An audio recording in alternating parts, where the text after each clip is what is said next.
So I want to show you one of the big reasons why I ended up switching from being a wildlife photographer to being a wildlife filmmaker.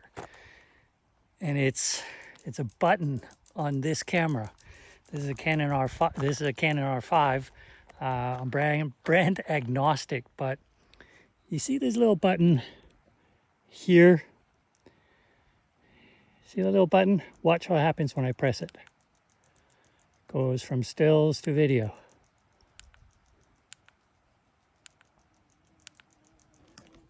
And that made it incredibly easy to take a few photos, and then with a quick shift press of a button, now all of a sudden you're taking video. And that's pretty much all it took. So this camera is the reason why I now shoot 95% video as opposed to photographs. Anyhow, along the way I've learned a lot of lessons, and I thought, why not make a video and share it with you? I'm not sure if it's going to be just one really long video, or I might break it up into two parts, because the other day when I sat down and I started thinking about all the different things I've learned and the topics I wanted to discuss, there were a lot of them. So at the risk of putting you to sleep, I might just break this up into two separate videos. Anyway, if you are a wildlife photographer and you're starting to do more and more video and you want to shorten your learning curve a little bit, then watch this video. So how to go from wildlife photography to wildlife filmmaking, coming up next. So the first thing I learned is that in the world of cinematography, there is kind of a little bit of a different language, but fortunately, most of the verbiage can easily be related back to our universe on the photography side.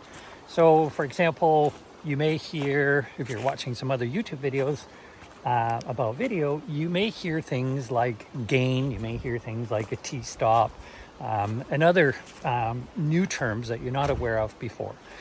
Here are what they mean briefly. So you're probably familiar with a f-stop, the f-stop on your lens, but what about a T-stop? What is the difference between those two things?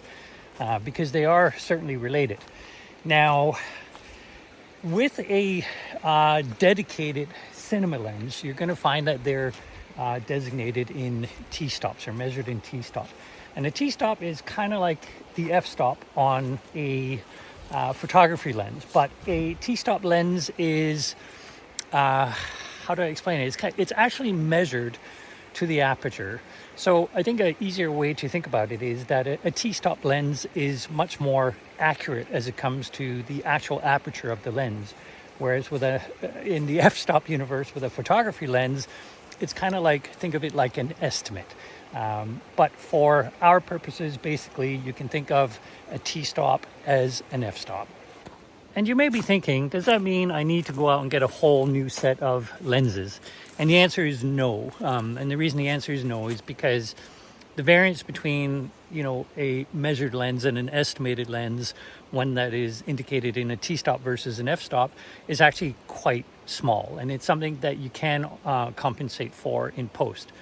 But if you're doing a big production, if you're doing a documentary or something like that, then, an actually measured lens is going to give you a more consistent output. But for the vast majority of us, I would say it's not going to make a significant difference. Another term you might come across is iris.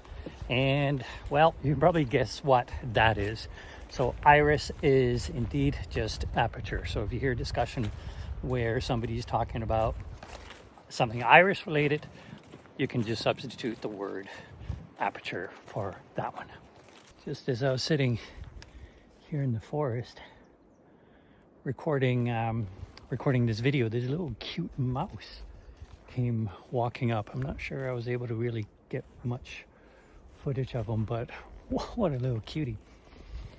Anyway, so I just wanted to come back to lenses again, because there's another kind of interesting lesson learned.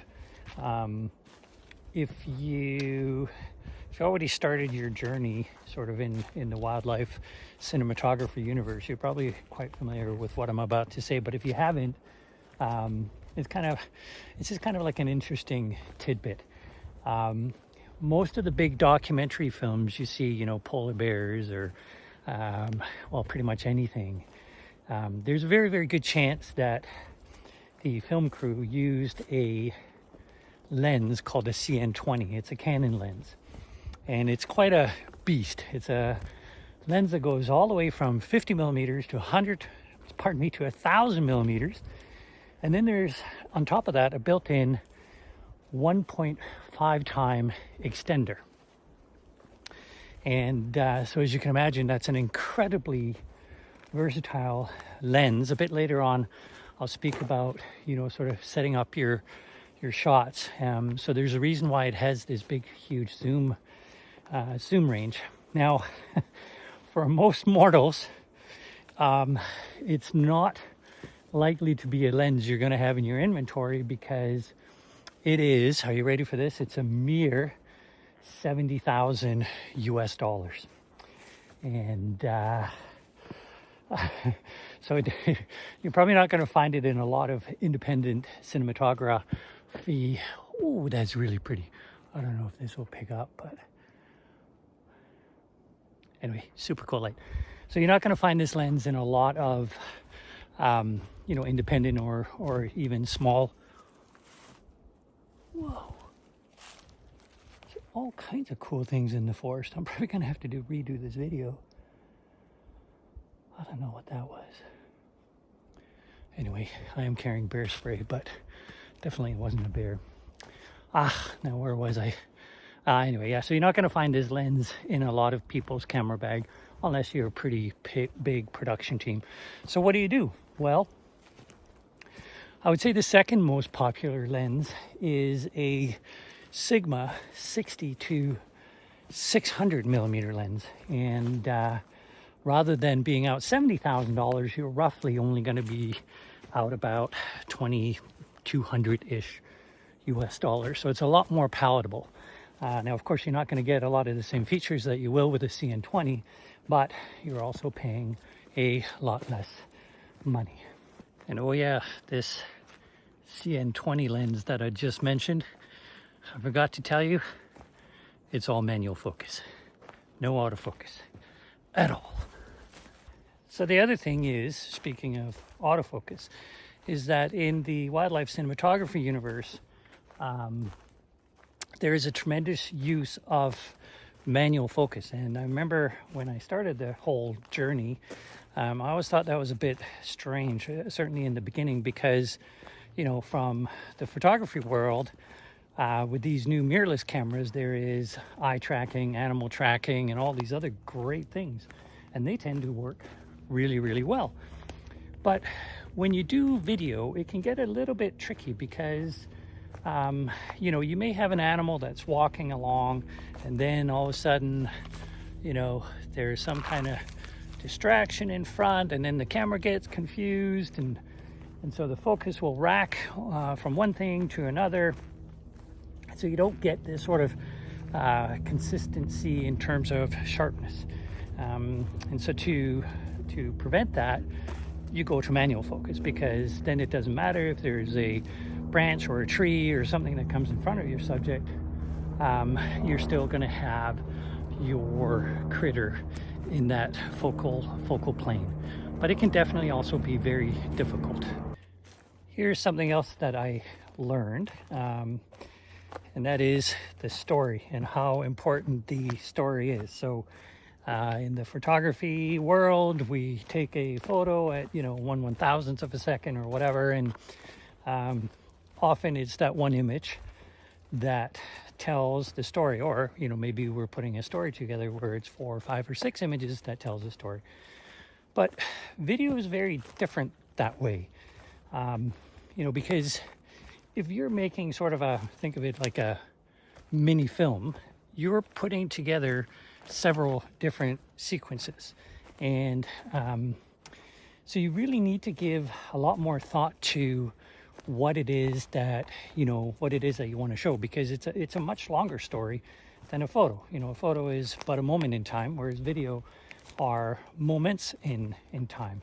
So as you're filming, it's really, really important that you keep a story in mind. In fact, even before you start filming, I think it's a great idea if you kind of plan out what it is that you want that story to show, and then when you go in the field, you know what kind of shots you're looking for. Now, if you're just doing video because you want to put it up on social media, say, okay, maybe much less important, because you know it's kind of neat to see an owl that is maybe diving down for a mouse, or or flying around in the forest. But if you want to tell a bit more about the life of an owl, you need to show a lot more than that. Maybe some nesting activity, maybe some hunting activity, maybe some survival stuff. I'm gonna come back to sort of the shooting in the field, if you will, what kind of things you need to look for in a bit. But anyway, the point of this is, keep in mind that you want to have a story to tell with your footage, unless it's just going to be a short clip for your social media. Let's quickly talk about sharpness. And does it matter for video? Well, yes, of course it does, but it's different. It's different than it is with photography, because again, photography, you're stopping the action. So you have an elk that's on the run, and you're freezing the action, particularly the eye, right? Like the eye, if you don't have a sharp eye, unless it's an artistic shot, you're less likely to keep it, let's say. So eye sharpness is crucial, and it is in video too. But the thing I'm going to talk about after this will kind of illustrate why it's maybe not as important as it is in photography. I'm kind of interested to know your thoughts on this. So if your thoughts differ, or if you have something to add, considering what I'm about to say, then please put it down in comments. But suffice it to say, yes, sharpness with video, of course it's important and you need to have it, but it works a little bit different than it does in photography, and it has to do with frame rates. But before we dive into frame rates, I just want to mention something to you called the 180-degree shutter rule. And the 180-degree shutter rule determines what your shutter speed should be for any given frame rate. So if, for example, you're shooting at 30 frames a second, your shutter speed should be 1/60th of a second. If you're shooting slow-mo at, say, 120 frames a second, well, then your shutter speed should be 1/240th of a second. But basically, your shutter speed is half your frame rate. I hope that makes sense. Right, then let's talk about frame rates. So frame rates are really, really important because it helps determine, can't go that way, sorry. If it determines the look your final footage is going to have. And if you ever watch one of these, I don't know, like a soap opera, you'll notice that they almost look like hyper realistic. And that's because they use a very high frame rate of around 60 frames a second. And you've also heard the phrase or the word cinematic, I'm sure. And cinematic has to do with how you shoot your particular footage. Now, you don't want your footage, I would argue, to look like a soap opera. You want it to look smooth, kind of soft but sharp at the same time. And in order to get that look, it's really important that you use the correct frame rate. I usually use 30 frames a second, but sometimes I'll also use 24 frames a second, and it really depends on what I'm shooting, how much motion there is in the footage. The one caveat I would say, though, is decide in the beginning what you're going to shoot in. So if you're going to shoot in 24p, stick with 24p. If you're going to shoot in 30p or 30 frames a second, stick with 30 frames a second. The reason why I often do 30 is because when I do slow-mo at 120 frames a second, it's divisible by 30, and that's what you want. In fact, when you set up your project in your software, make sure that the frame rate matches the frame rate of your footage. Because otherwise, if you're trying to cram in a 30 second frame rate footage into a 24 frame timeline, well, there's going to be sort of, I'm putting this really poorly, but there will be 6 frames left over that has to be sort of mitigated, if you will. So you're much better off to make sure your frame rate in your camera matches that of your project when it comes to use it. And as I said before, also, if you're going to shoot in 24p, well, then if you shoot in 48 frames a second, you can slow that footage down by a factor of 2.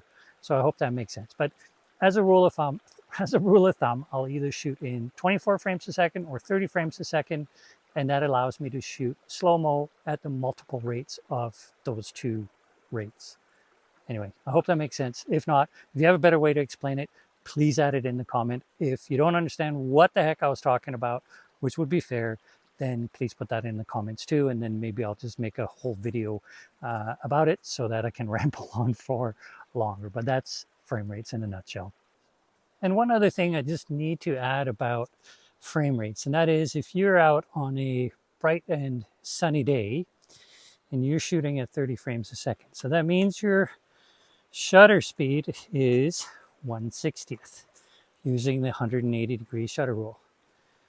Now, on a bright and sunny day, that's going to be a bit problematic because you will probably have to shoot at, I don't know, f/28. I mean, you'll need to stop your lens way, way, way, way down. And you'll probably have to drop your ISO as well. And video cameras kind of have, sort of like a native ISO setting, if you will, a ISO setting that is best for dynamic range. So on the Canon R5C, for example, the best ISO is, or gain, if you will, is 800. But on a day like today, it's bright and sunny, although I'm in the shade now. But on a bright and sunny day, I will be stopping that lens. In fact, now that I'm talking about it, I tried to do it earlier and I couldn't do it at ISO 800. I had to drop it down to, I think it was 200. Anyway, it's a long-winded way of saying you will need to use filters.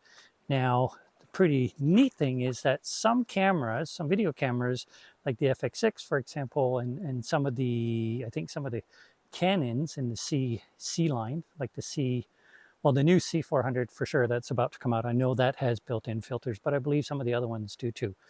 They actually have it built into the camera, which is enormously convenient. But if that isn't the case, well, then you need to go buy a filter set.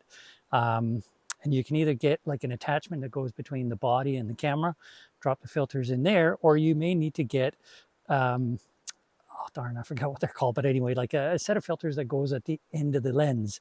I mean, maybe you can screw them on, but there are other sort of cumbersome ways to do it. Anyhow, it's another long-winded way of saying for video, you need to have access to neutral density filters. So let me just show you a few things on my setup that you probably want to either get or do. So today I came out here with a Canon R5C on a Canon 200 to 800 millimeter lens.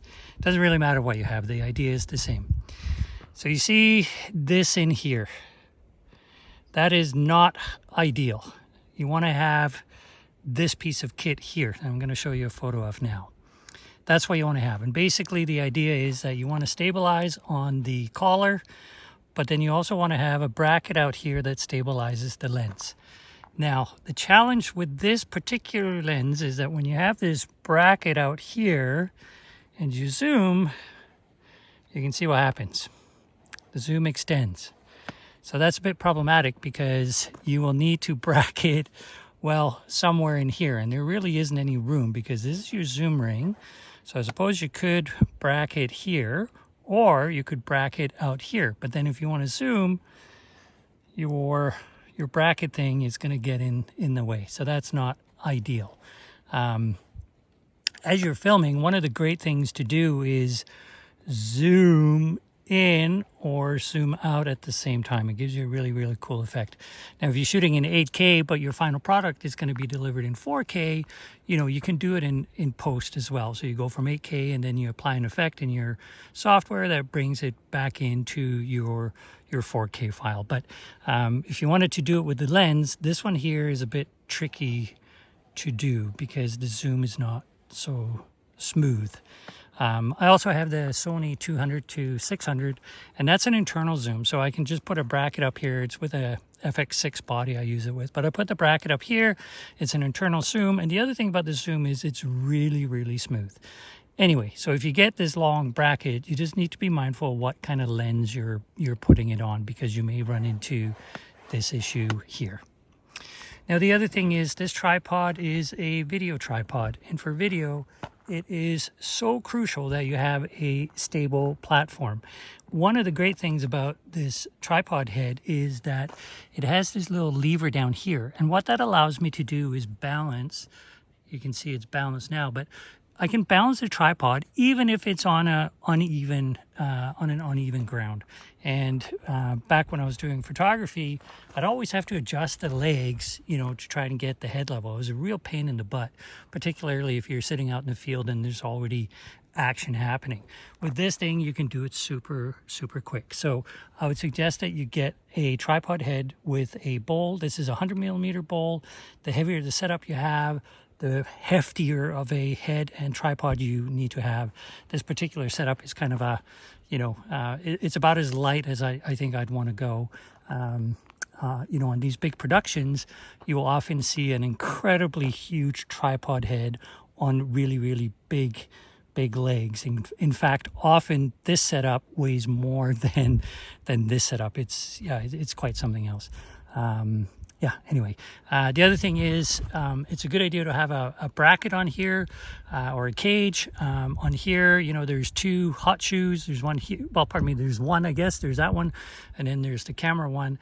But if I want to shoot with a microphone or record with a microphone, I can put it here, and I can put all kinds of other things here.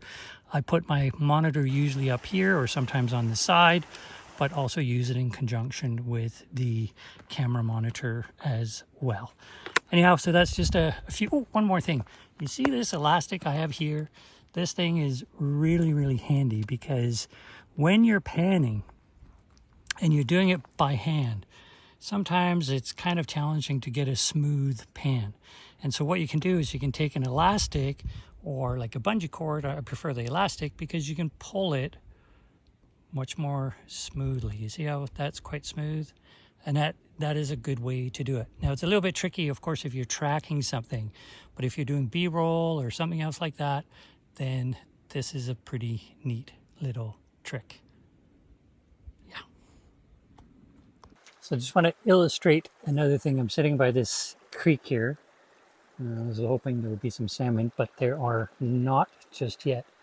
But anyway, when it comes to manual focus, make sure that you have set up something called focus peaking. And you see how that plant over there, well, I don't know, can we see it here?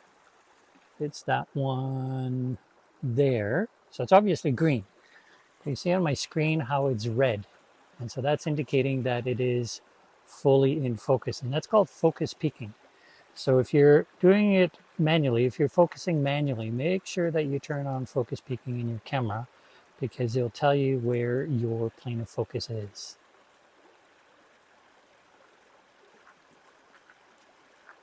Let's see if we can find that one. Okay, you see how it went from green to red?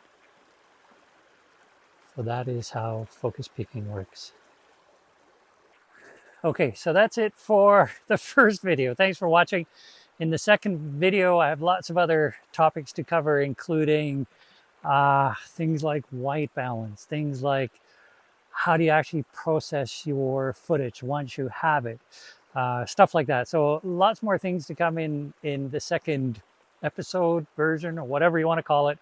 But as I said in the beginning, just to not bore you to death, I thought I would break this up into two separate videos. So as always, thanks for watching. And I know I probably don't need to say it, but if you could hit all the buttons down below, you know what to do. That would be greatly appreciated. Thanks again, and see you next time.